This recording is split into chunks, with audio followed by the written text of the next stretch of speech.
एक ऐसा प्राचीन मंदिर जो 500 साल से भी अधिक का पुराना इतिहास रहा है, जहां लोगों की श्रद्धा बसती है। वहीं सावन के पावन महीने में धनबाद, बोकारो, पुरुलिया, रामगढ़, रांची सहित कई जिलों से लाखों श्रद्धालु पहुंचते हैं और जल चढ़ाते हैं। जी हां, हम बात कर रहे हैं पुरुलिया के चास रोड स्थित चिड़िया गांव में बसे चिड़िया धाम यानी कि गौरीनाथ धाम की, जो बोकारो से 40 किलोमीटर दूर है। बोकारो से लाख श्रद्धालु चिड़का धाम जाते हैं और बूढ़ा बांध तालाब में स्नान कर वहां से जल लेकर बाबा गौरीनाथ को जल चढ़ाते हैं।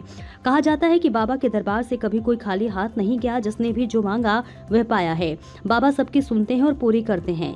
मंदिर का इतिहास रहा है कि वहां काशीपुर के राजा ज्योति प्रसाद सिंह देव रहा करते थे और वहां चिड़का गांव बसा करता था। चिड़का गांव में परमानंद महतो का परिवार रहा करता था। आबादी कम, सिर्फ जंगल ही जंगल हुआ करता था। जीवन यापन के लिए गांव वाले गाय रखा करते थे जो जंगलों में चरने जाया करती थी।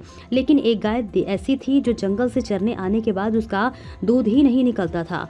परेशान निराश गाय मालिक अपनी गाय पर नजर रखने लगा तो एक दिन उसने देखा कि उसकी गाय एक पत्थर के पास खड़ी हो गई है और उसके थन से आपरूपी ही दूध की धारा बह रही है। चर्चाएं फैली और ये बात राजा के कानों तक पहुंची। उसी रात राजा को भी सपने में भोलेनाथ ने दर्शन देकर मंदिर बनाने की बात कही। जिस जगह शिवलिंग थी वहां जंगल की पूरी जमीन परमानंद महतो की थी। पूजा पाठ शुरू हुई, जिसके बाद परमानंद महतो ने कानपुर से ब्राह्मणों को पूजा पाठ करने के लिए लाया, जो कनौजिया ब्राह्मण चंदन क्यारी के गांव चिटका दमदेहा के निवासी थे। परिवार बसा जो यही के बस के रह गए, जो अब वर्तमान में 200 से ज्यादा घर है और उन्हीं ब्राह्मण के वंशज आज मंदिर में पूजा पाठ करवाते हैं। अनिल चौधरी की देखिए खास रिपोर्ट। आज हम चलते हैं बाबा चिड़का धाम, जो बोकारो से 40 किलोमीटर दूरी है।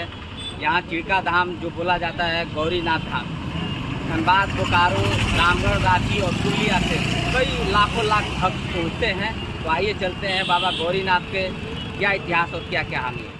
क्या नाम हुआ? मेरा नाम है नयन पंडा। पहले आप कहाँ के निवासी हुआ? हम लोग हैं यूपी के, कानपुर के। तो कानपुर से हम लोगों को महतो ने लाया है, 2 आदमी को लाया था, श्री जानकीनाथ पांडे और श्री जानकी देवी को। 2 आया था, उसी में पूरा गांव अभी बस गया। एक ही वंशज है, सब जितना ब्राह्मण है हम लोग सब महतो ने कांध में लाया था। इसीलिए चैत्र मेला में कांधे चापा होता है बैसाख में। तो कितना परिवार है आप लोग? हम लोग कम से कम 100-150 से ऊपर है। आज यहीं के बस के रह गए आप लोग? हाँ, इधर ही आ गए बाबा के पास।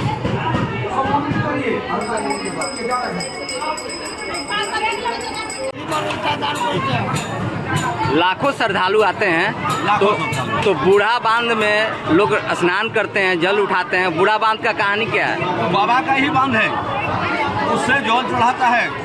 जो आदमी एकांत होकर उससे जल चढ़ाता है ना, बाबा खुश हो जाता है। जब मंदिर हुआ उस टाइम में वो बांध भी हुआ। वो 52 बीघा का वो बांध है, सबसे बड़ा तालाब है। उसका जल कभी नहीं घटता है, हमेशा जल समुद्र का तरफ को लहरता है। वहाँ नहाने से मनोवांछा भी पूर्ण होता है। और वहाँ से तो जल लाने से क्या फायदा होता है शंकर जी जाने, ये कैसा फायदा होता है। क्या नाम हुआ आपका? मेरा नाम है सुजीत पंडा। तो ये बाबा गौरीनाथ धाम है। हाँ। तो गौरीनाथ धाम क्यों पड़ा नाम?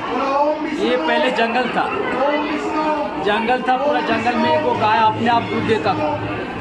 उसके बाद महतो लोग वहाँ जाके देखा कि आपको चारों बाटों से अपने अपने दूध गिर रहा था।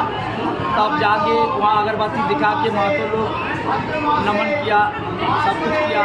तो बाबा सपना दे दिया कि हम यहाँ पे चिड़का में गौरीनाथ धाम, गौरीनाथ बाबा आविर्भाव होंगे। आप चिड़का का मरे से जाड़ों की पांडे को लेके आके मंदिर में पूजा कराइए। सूचना इंडिया के सभी दर्शकों को बधाई। अब आप सूचना इंडिया देख सकते हैं जियो टीवी चैनल नंबर 4053 पर भी। साथ ही सूचना इंडिया के सभी सोशल प्लेटफॉर्म इंस्टाग्राम, फेसबुक और ट्विटर से जुड़े और पाएं आपके क्षेत्र से जुड़ी हर एक खबर।